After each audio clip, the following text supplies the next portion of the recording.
my full goal is to prevent you from falling here while still allowing you to do all the work of the transfer. So I'm gonna just brace myself here. This way I know the chair can't move because I'm blocking it. There's not much space for you to fall here anyways, but to really prevent you from falling, I'm gonna block your knees and push back on them if your butt starts to slide forward. It's a little counterintuitive. But it works. But it works. Tried and true. All right, go for it.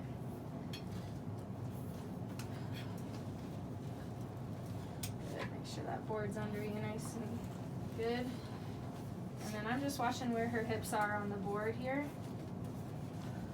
And I'm not doing much unless I feel like they're gonna slide. And if they are, then I'm gonna push back. You got it. Keep going. Get that hand closer to you. Nicely done. Well done. So I didn't actually do anything for that one.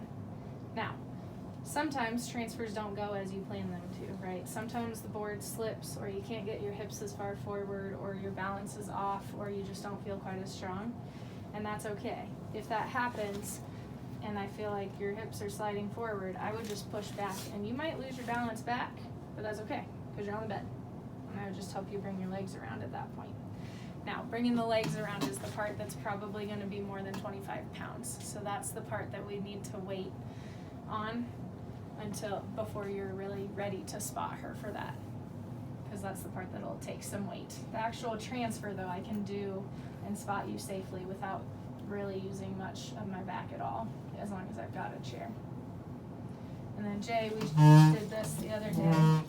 If I come down, if you don't want to bring a chair around because it's an extra step, then you would just spot right here. And this way I can make sure the chair is not going to move. I can still push on your hips to keep your hips back and keep you from falling forward, but I'm not in your way, so you can still do your transfer.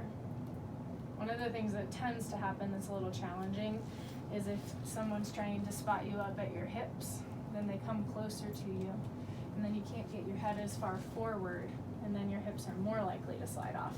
So that part's really counterintuitive, and it's hard. It takes just learning. It takes a lot of practice.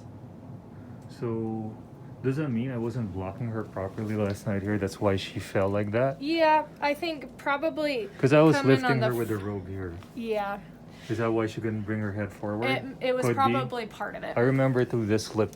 I don't know what happened first, if she slipped down or the Yeah. slide board, but definitely that came down. Yep, it was probably a component. I bet it was all of those things together that made it just not go well. Whether it was the board that moved first, or you know, grabbing the robe, or whatever it was probably all those pieces together. All of that is a cause for it, right? Yep. Okay, Yep. good to know. Yep. But if, for instance, why don't you go ahead and come back, Kim, and we'll do another one and show what happens if the board slides. And I'm spotting you this way, because that does happen sometimes. I think you can go ahead and leave it under there that way.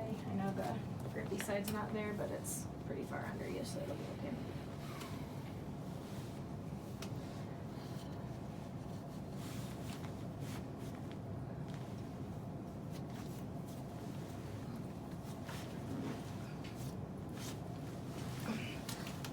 Nicely done. Okay, so say for some reason, maybe